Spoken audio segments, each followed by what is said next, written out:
Aging isn't always a series of loud alarms telling us what's about to happen. Sometimes the body quietly starts to shift well before life reaches its final stage. Subtle transformations in daily habits, physical stamina, and emotional responses can show up months, even a year, before an elderly loved one passes away. These changes are easy to overlook because they don't seem dramatic at first. A loosened belt here, a lingering feeling of tiredness there, maybe a slight dip in enthusiasm for favorite activities. It's common for families to think this is just normal aging. Yet beneath the surface, the body and mind might be preparing for a more significant transition. Recognizing these subtle signs isn't about living in fear of what's to come. It's about staying informed so you can create meaningful moments while they still matter. You can be better prepared to offer comfort, make decisions without rushing, and keep your loved one's dignity intact. In what follows, you'll discover certain clues that often emerge in the final year, seemingly mild indicators that point to deeper changes in organs, circulation, cognition,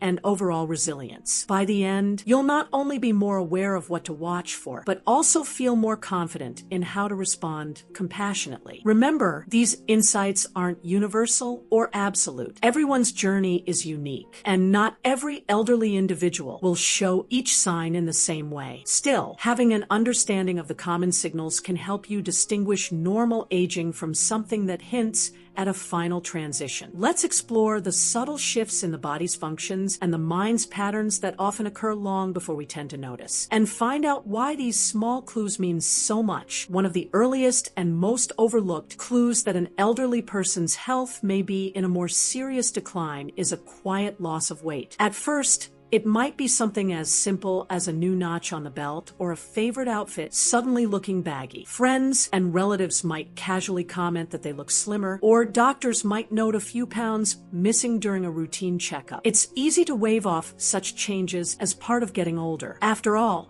many seniors do eat a bit less or adopt lighter diets. But there's a point at which a few pounds lost can signal a deeper issue. Why does weight slip away unexpectedly? Sometimes the body's ability to absorb nutrients diminishes. This can result from decreased digestive efficiency, lower production of digestive enzymes, or underlying conditions like gastrointestinal issues. If your loved one seems to be eating normally but still loses weight, it might mean that even their best efforts at nourishment aren't hitting the mark. Meanwhile, as the body gears down, muscle mass is often the first to go. This leads to weaker limbs, diminished grip strength, and even a reduced sense of balance. A person might experience more aches when standing, greater difficulty climbing stairs, or a sense of fatigue just from routine chores. Complicating matters further are taste buds that no longer respond as vividly as they once did. Food that used to delight might suddenly seem bland or even unpleasant. It's not stubbornness when they turn down a meal. It could be that their appetite is genuinely diminished by the body's subtle shift in metabolism. Without a strong drive to eat, calorie intake drops, and the decline in weight becomes a self-perpetuating cycle. Family members often try to solve the problem by cooking favorite meals or stocking up on protein shakes. While these can help in some cases, they sometimes only treat the symptom, not the root cause, a body system easing toward a lower gear. In certain cases, unintentional weight loss may also tie into underlying chronic illnesses. Conditions like heart disease, kidney dysfunction, or certain cancers may lurk undiagnosed for months, quietly causing the body to burn more calories than it takes in. Even if none of these illnesses are present, the emotional side of aging, like depression or anxiety,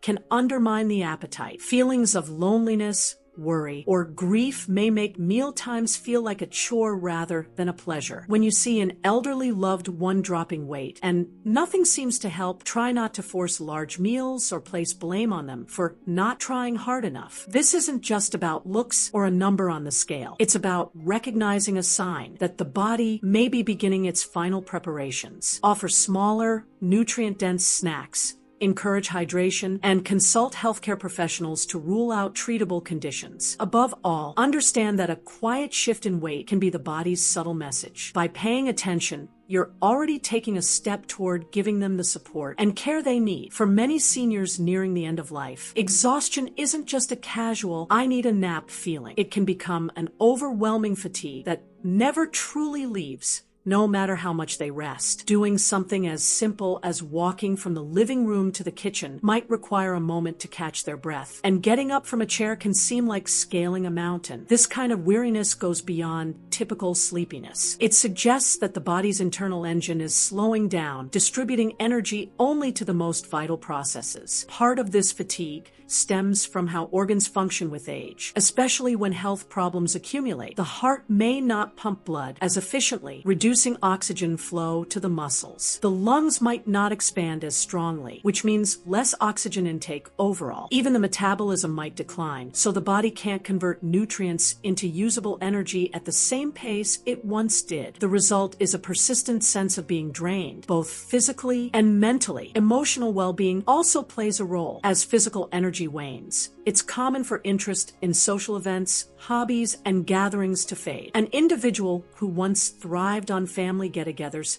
might start to skip them, not out of disinterest in loved ones, but because the energy cost is simply too high. This withdrawal can lead to misunderstandings. Relatives might think the person is upset or becoming antisocial, but in many cases, they're just too tired to engage. You might also notice a pattern of good days and bad days. On a good day, they'll seem lively enough. Maybe they'll chat a bit more or show interest in a favorite television show. Then, abruptly, a bad day arrives when they can hardly keep their eyes open. This inconsistency can be frustrating for family members who are trying to plan visits or encourage activity. Yet that unpredictability is part of the body's progressive slowdown. It's critical not to push them beyond reasonable limits. Suggesting a short walk rather than a long excursion can help maintain some level of mobility without exhausting them. Simple seated exercises, if approved by a healthcare professional, might preserve muscle tone. More than anything else, patience and empathy go a long way. Rather than saying, just try harder, focus on meeting them where they are. Offer a comfortable chair, a blanket, and an atmosphere of understanding. This respect for their energy levels can provide a sense of dignity that might otherwise get lost in frustration. Above all, remember that this deeper fatigue is your sign. Their body is using its energy judiciously. We're accustomed to treating tiredness as something we can fix with a cup of coffee or a brief nap. But end-of-life fatigue isn't so easily remedied. By recognizing this, you can adjust expectations and give them the space they need to move at a pace that feels manageable. When you learn to accept the slow rhythm they settle into, you create an environment where they feel supported and understood rather than burdensome or guilty for not keeping up. The mind often reveals what words cannot. As an elderly individual progresses toward the final stage of life, you might notice changes in memory, attention, and even personality. It can start subtly, small lapses in short-term recall, like forgetting recent conversations or mixing updates. Or maybe they lose interest in current events when they used to love discussing the news. Over time, these shifts may become more dramatic, evolving into noticeable confusion about who visited yesterday or where certain household items belong. While forgetfulness can be a normal part of aging, a sudden or pronounced shift is a different matter altogether. Cognitive decline in the last year of life can manifest as trouble following a conversation, frequently losing the thread of what was being said or needing repeated explanations. In some cases, an individual might repeat the same story within minutes, genuinely not realizing it's the second or third time. This can be particularly painful for family members who recall how sharp and witty their loved one used to be. The confusion may also appear as disorientation in once familiar places. Perhaps they suddenly can't navigate their own kitchen or get lost in a neighborhood they've known for decades. Mood changes can accompany these cognitive shifts. Some people become uncharacteristically anxious or fearful, spooked by their own disorientation. Others may adopt an air of apathy. Situations that once stirred up excitement or concern no longer faze them. Irritability is also a common response, born out of frustration at not comprehending what's happening around them. If your once patient grandmother now snaps at small inconveniences, it might be her mind's reaction to feeling disoriented or overwhelmed. Then there's the phenomenon of emotional withdrawal, which can be more subtle. Someone nearing the end of life may grow quiet, even in the presence of family. They might stop initiating conversations or volunteering stories from the past. Large family gatherings, once a highlight of their week, can become overwhelming. Noise and chatter can be mentally draining, driving them to retreat into their room or remain on the sidelines. This isolation isn't always a sign of depression. Rather, it can be the brain's way of coping with reduced cognitive bandwidth. Engaging in lengthy social interactions can feel exhausting or confusing. To help them during this stage, keep things calm, clear, and consistent. If you're giving instructions or sharing information, do it step by step. Try not to bombard them with multiple tasks or questions at once. Gentle repetition might be necessary, like calmly reaffirming who's visiting, what day it is, or what activity is planned. Resist the urge to show frustration, as that only creates more stress. Instead, speak softly, maintain eye contact, and let them process at their own pace. Provide a serene environment that's free from too many distractions. Understanding cognitive and mood changes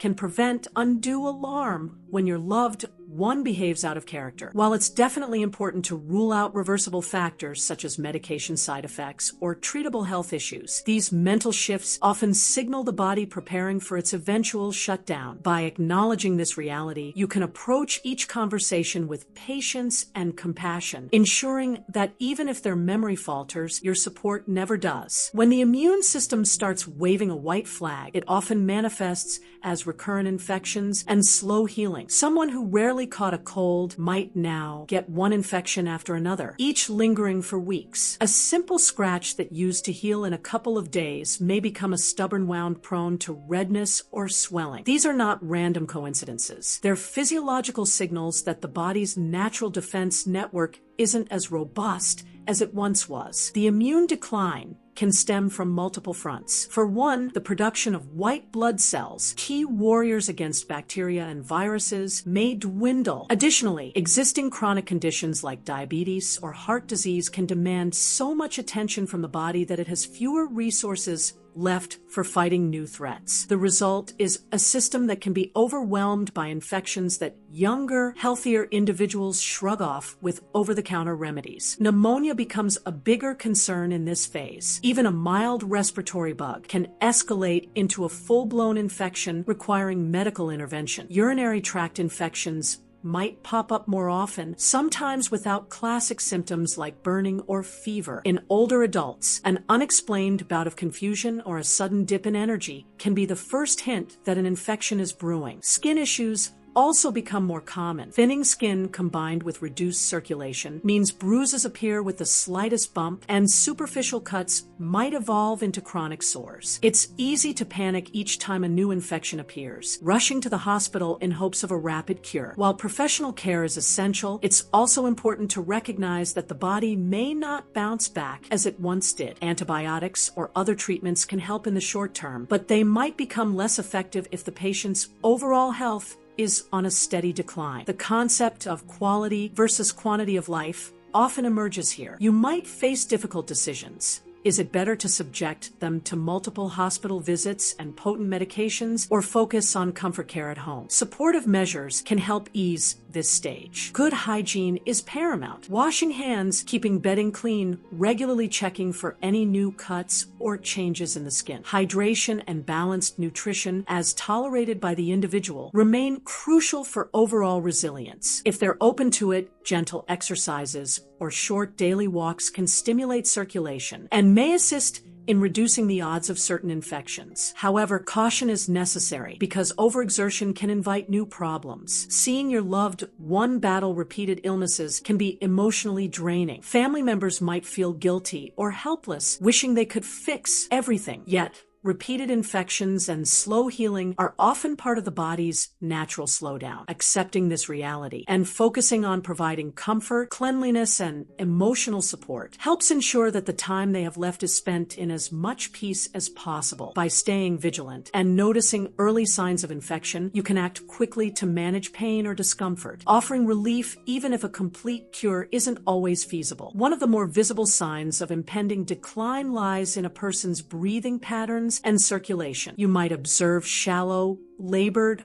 or noticeably slower breathing, sometimes punctuated by quick bursts of rapid respiration. Occasionally, there are pauses that can be unsettling for family members, as though the individual momentarily stops breathing. These irregularities can creep in gradually, growing more frequent in the final months or weeks. Why does breathing change so drastically? Part of it has to do with weakened respiratory muscles and diminished elasticity in the lungs. Another factor is fluid buildup, potentially around the lungs or within them, that makes inhaling and exhaling more laborious. Seniors might find it easier to sleep propped up with pillows, as lying flat can intensify feelings of breathlessness. Some notice a persistent, soft rattling or gurgling sound, often due to mucus that the body can't clear efficiently. Circulation tends to falter around the same time. The heart may not be strong enough to pump blood to the far reaches of the body. Hands, feet, or even the tip of the nose can grow cold, and the skin might take on a pale or bluish tone. A once vigorous pulse may feel weaker, and swelling can appear around the ankles or lower legs. This is the body's way of rationing blood flow, prioritizing vital organs and reducing it to less critical areas. You might notice your loved one becoming easily winded after just a few steps or a short conversation. If they attempt any physical activity beyond their comfort zone, they may need long rests to stabilize their breathing. Sometimes they'll have episodes of panting or gasping, followed by periods of normal breathing. This shifting pattern can be startling, but it doesn't always mean immediate danger. Often, it's the body regulating itself as best it can under the circumstances. In some cases, doctors or hospice care providers recommend oxygen therapy or medication to ease these symptoms. A small, well-monitored dose of certain drugs can calm the respiratory effort, making each breath less of a struggle. While these interventions won't halt the underlying decline, they can provide comfort. If your loved one is in a more advanced stage, you might opt for a palliative approach, focusing on keeping them relaxed rather than aggressively treating the condition. Family members often feel immense anxiety watching these shifts in breathing and circulation. It's natural to want to help or correct the pattern, encouraging them to take a deep breath or sit a certain way. While slight adjustments might offer some relief, it's important not to force anything. Allow them to find the position that feels least uncomfortable. If they experience episodes of breathlessness, offering a calming presence can be more reassuring than repeatedly telling them to breathe slowly. These signs, while concerning, can also be a profound moment of connection. When you notice a parent's hands turning cold or see them pause to catch their breath, it's an opportunity to draw closer, literally and emotionally. Offer a soft blanket or gently massage their fingers to promote circulation. Ask if they need a moment's rest between sentences when chatting. Small acts of care and a willingness to meet them in their new reality can transform a frightening experience into a tender one, reminding them that they're not alone in these final steps. As the body changes, so too does the emotional and, for many, spiritual landscape. People nearing the end often reflect on their lives in ways they never have before. Regrets, triumphs, unresolved memories. All of these can surface, sometimes leading to mood swings or long contemplative silences. Some individuals become uncharacteristically calm, as though they've come to terms with what lies ahead. Others may battle waves of anxiety, grieving the loss of independence or fearing the unknown. Not everyone experiences a dramatic spiritual awakening, but it's common for existential questions to arise. Elderly individuals might want to talk about their beliefs, wonder aloud about the afterlife, or revisit lessons from their youth. These conversations can be uncomfortable for some family members who aren't used to discussing topics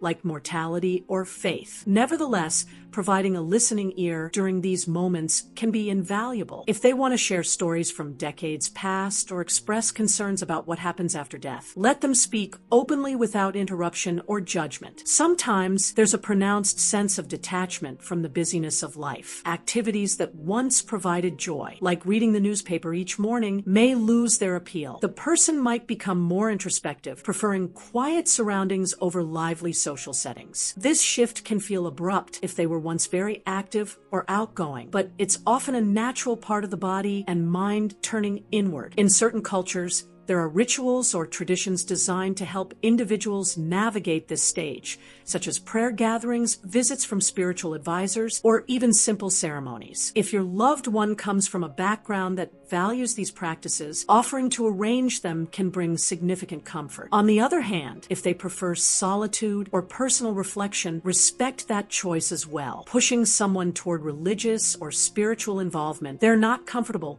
with can create unnecessary tension. This stage also influences how seniors interact with loved ones. They might offer sudden, heartfelt apologies for past arguments or express gratitude in a way they never did before. Alternatively, they may struggle with feelings of guilt or sadness about unresolved conflicts. Families have a unique opportunity here to mend fences, reaffirm love, and create new memories, even if it's just through quiet companionship. A few heartfelt words can bring closure or relief that lasts for everyone long after the final goodbye. Keep in mind, emotional and spiritual shifts can also be accompanied by confusion or cognitive decline, making these moments unpredictable. One day, your loved one might speak deeply about life's meaning. The next, they seem distant and disinterested. This inconsistency reflects the ongoing tug-of-war between the mind's desire to connect and the body's declining state. Approach each day with flexibility, acknowledging that they might have the energy for a heartfelt talk one day, but not the next. Ultimately, this inward turn can offer a meaningful closeness by granting them the freedom to share what's on their mind.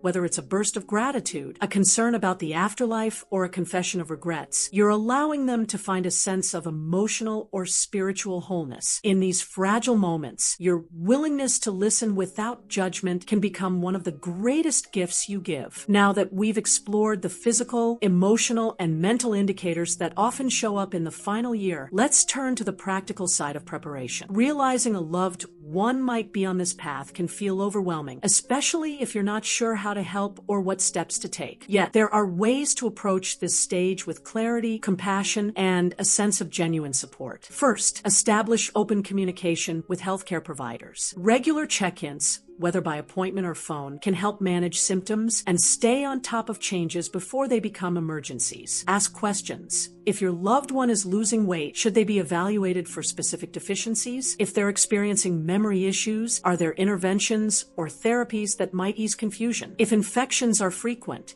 is there a palliative approach that prioritizes comfort over aggressive treatment? Second, consider the environment. Ensure their home or living space is safe and accessible, removing tripping hazards and ensuring they can reach essential items without straining. Good lighting, supportive chairs, and easy-to-navigate bathrooms can reduce fatigue and prevent accidents. If possible, gather keepsakes or mementos in one place, making it simpler for them to reflect on past memories without exerting too much effort. Third, assemble a care network. This might include family members, friends, neighbors, or hired caregivers who can share the responsibility of looking after your loved one. Solo caregiving can be incredibly draining, and having a team lightens the load while also providing social interaction for the elderly individual. If your loved one is open to professional hospice or palliative care, these services offer specialized support, pain management, and counseling. They can also guide family members through emotional challenges and the complexities of end-of-life care. Fourth, plan for essential documents and end-of-life directives